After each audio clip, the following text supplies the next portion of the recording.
Hello friends, welcome to M study channel changing the way of learning. स्वागत है आपका M study channel में। देखिए, हम लोग ये सीटेट की तैयारी कर रहे हैं जिसमें हम लोग पढ़ रहे हैं हिंदी से रिलेटेड 30 क्वेश्चन आते हैं जो पेपर 1 और 2 में दोनों में कंपलसरी है, देना ही देना है। तो देखिए 30 में से 25, 28 कितना क्वेश्चन आ जाए, हम लोगों को यही कोशिश करना है। तो कल हम लोग पढ़े थे स्वर वर्ण। स्वर वर्ण के बाद आता है व्यंजन वर्ण। देखिए व्यंजन वर्ण किसे कहते हैं? जिन ध्वनियों के उच्चारण में हवा मुख विवर से अवात गति से नहीं निकलती या उसमें पूर्ण या अपूर्ण अवरोध होता है वो व्यंजन वर्ण कहलाते हैं। जैसे दूसरे शब्दों में हम लोग कहेंगे कि वे ध्वनियाँ जो बिना स्वरों की सहायता के लिए उच्चारित नहीं हो सकती व्यंजन वर्ण कहलाती हैं। व्यंजन वर्ण के विभिन्न प्रकार हैं जो निम्नलिखित है, यहाँ पे हम बता दे रहे हैं। पहला हो गया स्पर्श व्यंजन।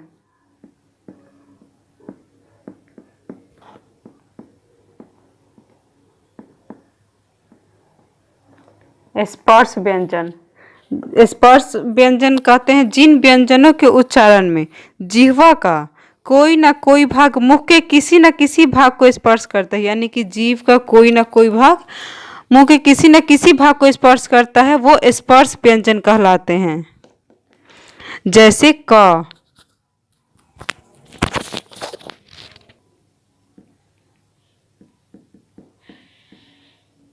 जैसे क से लेकर म तक 25 व्यंजन, क से लेकर म तक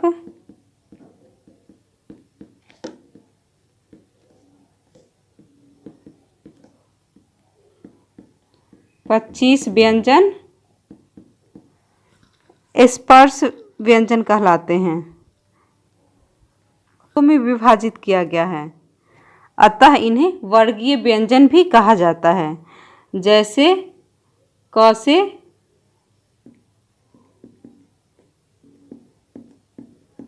से अंगा तक, फिर च से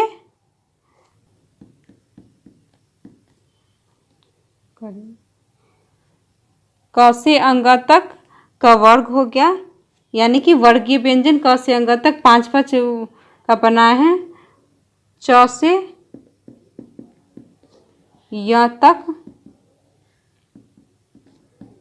च वर्ग इसको बोलेंगे। फिर ट से न तक,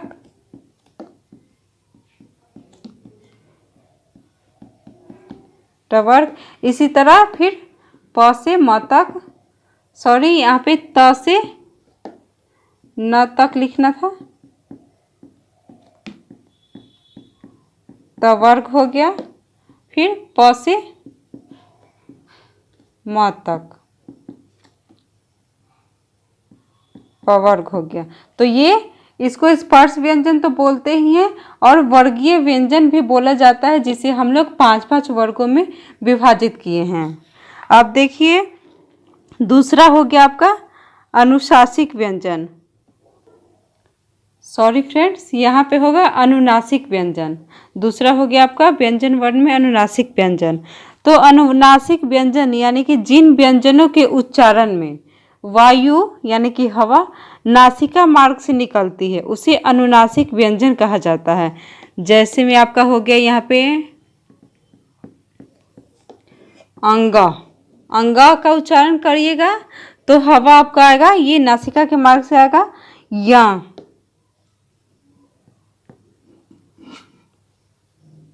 न, न, म, ये सब अनुनासिक व्यंजन हैं, इन्हें अनुनासिक व्यंजन कहा जाता है। तीसरा हो गया आपका अंतस्थ व्यंजन, अंतस्थ व्यंजन। अंतस्थ व्यंजन यानी कि जिन व्यंजनों के उच्चारण में मुंह बहुत संकुचित हो जाता है फिर भी वायु स्वरों की भांति बीच से निकल जाती है, उस समय उत्पन्न होने वाली ध्वनि को अंतस्थ व्यंजन कहा जाता है। जैसे में यहाँ आपका हो गया य, य, र, ल और व, यह सब अंतस्थ व्यंजन हैं।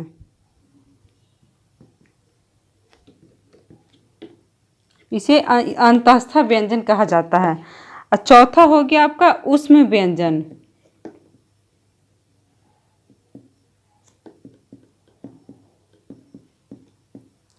ऊष्म व्यंजन यानी कि जिन व्यंजनों के उच्चारण में एक प्रकार की गर्माहट या सुरसुराहट सी प्रतीत होती है, उसे ऊष्म व्यंजन कहा जाता है। उस जैसे हो गया आपका,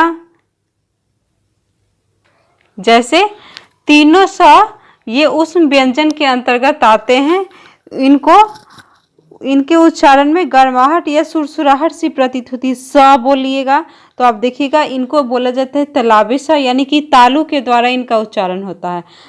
ये इनको मूर्धन्य सा बोला जाता है इसको, तो ये मुंह के द्वारा इसका उच्चारण होता है। इसको दंती सा बोला जाता है, तो इसके उच्चारण में दांत, इसको दंत सा बोला जाता है, तो इसका उच्चारण दांत से होता है। तो ये तीनों जो है ऊष्म व्यंजन है। और इसमें ह भी है। ह का भी उच्चारण करने में हम लोगों को सुरसराहट सी होती है, तो इसे भी ऊष्म व्यंजन बोला जाता है। अब पांचवा हो गया आपका उत्क्षिप्त व्यंजन। उत्क्षिप्त व्यंजन। उत्क्षिप्त व्यंजन यानी कि जिन व्यंजनों के उच्चारण में जिह्वा की उल्टी हुई नोक तालु को छूकर झटके से हट जाती है, उन्हें उत्क्षिप्त व्यंजन कहा जाता है। जैसे हो गया, जैसे ड और ढ, तो जैसे ड से डमरू, ढ से ढक्कन, ढपली, यही सब होता है। अब छठा आपका देखिए क्या आता है, संयुक्त व्यंजन। अब देखिए संयुक्त व्यंजन किसे कहते हैं। संयुक्त व्यंजन यानी कि जिन व्यंजनों के उच्चारण में अन्य व्यंजनों की सहायता लेनी पड़ती है, उसे हम लोग संयुक्त व्यंजन कहते हैं। जैसे यहाँ पे लिख देते हैं आपको, जैसे क प्लस स, ये क प्लस स दोनों व्यंजन मिला के क्या बनेगा यहाँ पे, छ। उच्चारण की दृष्टि से हम लोग देखेंगे तो उच्चारण की दृष्टि से यहाँ पे क्या लिखेंगे, क प्लस छ यानी कि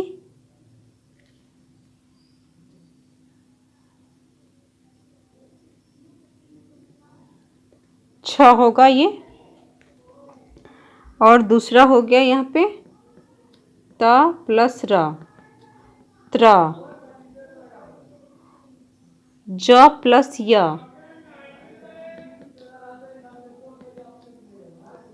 इसका उच्चारण की दृष्टि से हम लोग लिखेंगे ग प्लस य, तो इसको ज्ञ पढ़ा जाता है। ज प्लस य ज्ञ हुआ। उच्चारण की दृष्टि से हम लोग इसको ज्ञ बोलेंगे, तो ग प्लस य ज्ञ। ये हो गया स प्लस र, स्र। ये संयुक्त व्यंजन है। अब हम लोग व्यंजन वर्ण के उच्चारण देखेंगे। अभी हम लोग व्यंजन के प्रकार पढ़ें कि कितने प्रकार के होते हैं।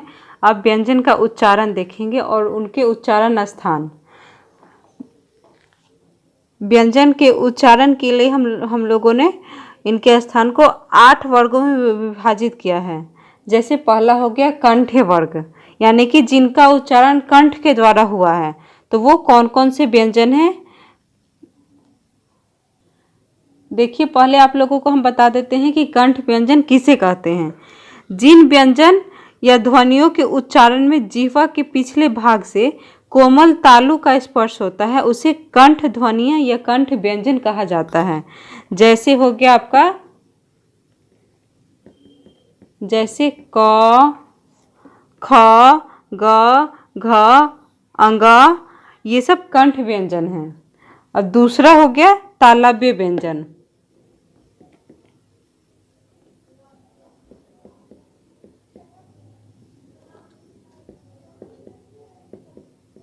जिन व्यंजनों के उच्चारण में जिह्वा का अग्र भाग यानी कि अगला भाग कठोर तालु को स्पर्श करता है उसे तालव्य व्यंजन कहा जाता है। जैसे यहाँ पे लिख देते हैं आपको कि समझने में आसानी होगी, क से अंग तक। यहाँ पे लिख देते हैं च से य तक, यानी कि च छ ज झ य और तलावे स, ये स, इसको हम लोग तलावे स पढ़ते हैं। इसका तालु के द्वारा होता है उच्चारण।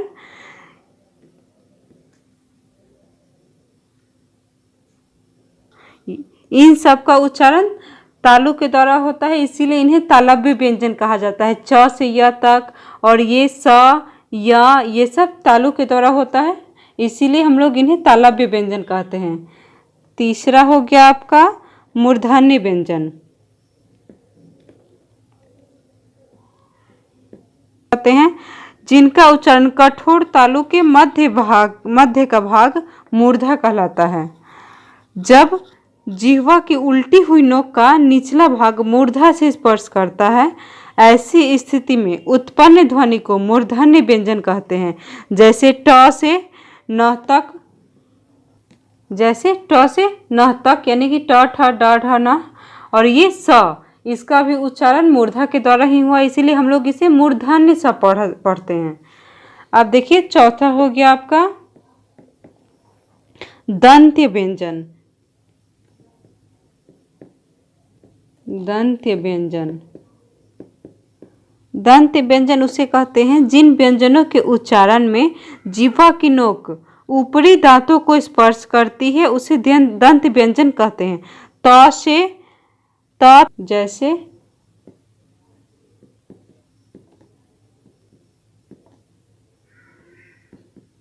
त से ध तक और स, इस स को हम लोग दंत्य स बोलते हैं, यानी कि दंत के द्वारा इसका उच्चारण हुआ है, इसीलिए ये दंत स हो गया। त से ध तक और स, इन्हें दंत व्यंजन कहा जाता है। अब पांचवा हो गया आपका ओष्ठी व्यंजन।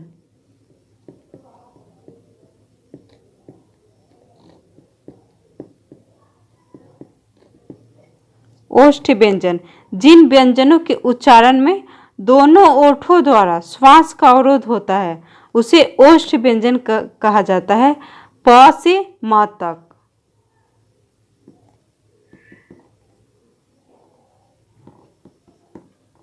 प से म तक, प फ ब भ म पढ़िएगा तो दोनों ओठों का उच्चारण होगा, इन्हें ओष्ठी व्यंजन कहा जाता है। छठा हो गया आपका दंतोष्ठी व्यंजन, यानी कि दंतोष्ठी व्यंजन उसे कहते हैं जिन व्यंजनों के उच्चारण में निचला ओठ दांतों को स्पर्श करता है उसे दंतोष्ठी व्यंजन कहा जाता है। व, जैसे व, इसे दंतोष्ठी व्यंजन कहा जाता है।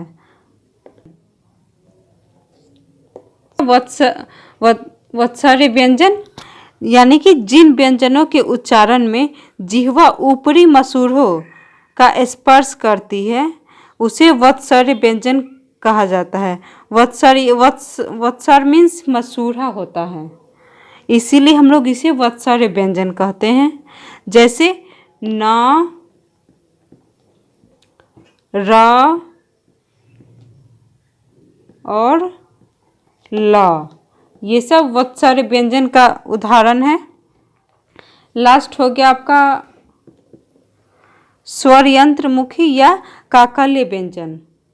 स्वर यंत्रमुखी या काकल्य व्यंजन किसे कहते हैं? जिन व्यंजनों के उच्चारण में अंदर से आती हुई श्वास तीव्र वेग से यानी कि तेजी से स्वर यंत्र मुख पर संघर्ष उत्पन्न करती है उसे स्वर यंत्रमुखी व्यंजन कहा जाता है। जैसे ह, ये स्वर यंत्रमुखी है। हम लोगों ने व्यंजन के उच्चारण देखे, उनका उच्चारण स्थान देखा कि कैसे उच्चारण। देखिए अभी जो हम पढ़ा है स्वर वर्ण और व्यंजन वर्ण, उससे रिलेटेड कुछ क्वेश्चन देखेंगे जो एग्ज़ाम बेस्ड है और एग्ज़ाम के लिए इम्पॉर्टेंट है, सो ज़रूर से ज़रूर देखिएगा। पहला क्वेश्चन है आपका, स्वतंत्र रूप से बोली जाने वाली ध्वनियाँ हैं। तो इसमें आपका आंसर क्या होगा? स्वतंत्र रूप से बोली जाने वाली ध्वनियाँ, तो आंसर आपका क्या होगा? सोचिए, स्वर होगा। स्वर, स्वर जो है स्वतंत्र रूप से बोले जाने वाली ध्वनियाँ हैं। दूसरा हो गया आपका, निम्नलिखित में से उच्चारण की दृष्टि से स्थान जिह्वा का अग्र नहीं है। तो दूसरा का आंसर हो गया आपका अ। निम्नलिखित में से उच्चारण की दृष्टि से स्थान जिह्वा का अग्र नहीं है, तो अ होगा। ये समान अवस्था में होता है, इसीलिए। तीसरा हो गया, हिंदी वर्णमाला में अंग और अह क्या है? हिंदी वर्णमाला में अंग और अह क्या है? तो ये हो गया उ। हिंदी वर्णमाला में अंग और अह अयोग, हिंदी वर्णमाला में अंग और अह होगा अयोगवा। चौथा हो गया, संयुक्त स्वर है। तो संयुक्त स्वर है, ये आंसर होगा ए। पांचवा होगा, अंतस्थ व्यंजन क्या है? अंतस्थ व्यंजन का उदाहरण होगा, अभी हम आप लोगों को पढ़ाए थे व्यंजन, तो अंतस्थ व्यंजन का उदाहरण होगा य, र, ल, व। निम्न में से महाप्राण ध्वनि नहीं है, तो महाप्राण ध्वनि नहीं, इसका आंसर क्या होगा? क।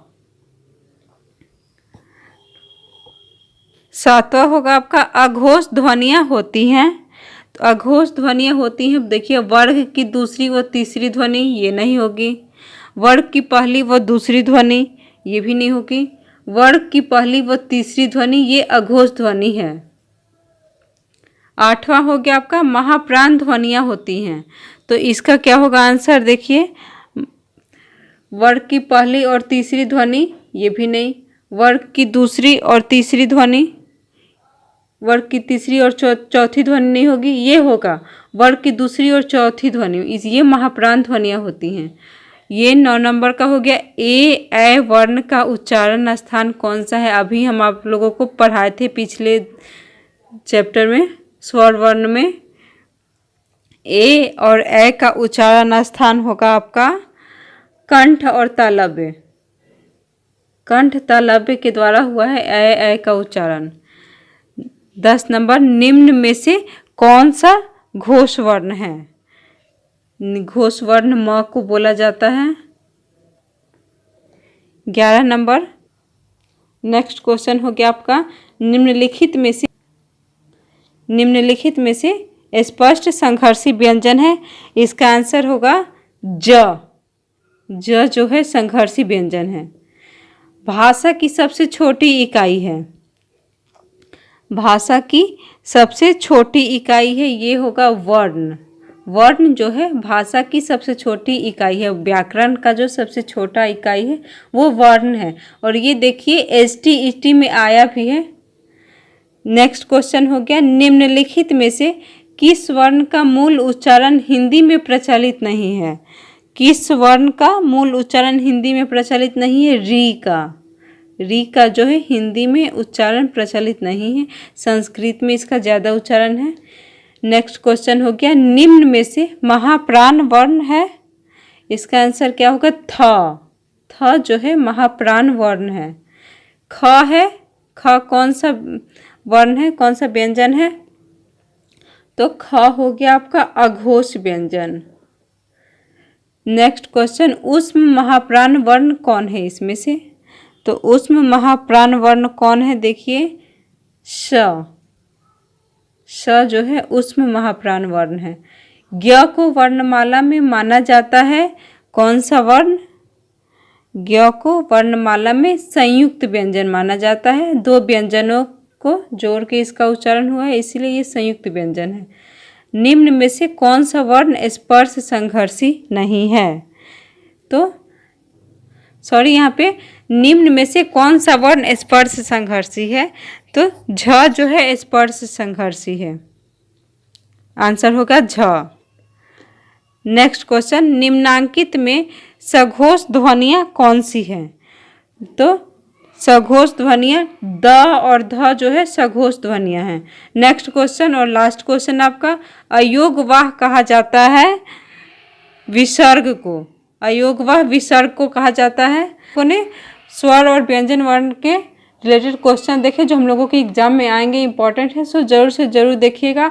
और यदि कुछ और पूछना है इससे रिलेटेड तो कमेंट बॉक्स में जाकर कमेंट दीजिएगा। आज का क्लास हम लोग यहीं पे एंड करते हैं। Thanks for watching, have a nice day. Video पूरा देखें, सब्सक्राइब करें, लाइक करें, शेयर करें, और कोई त्रुटि हो या कुछ हो तो कमेंट बॉक्स में जाके कमेंट करें।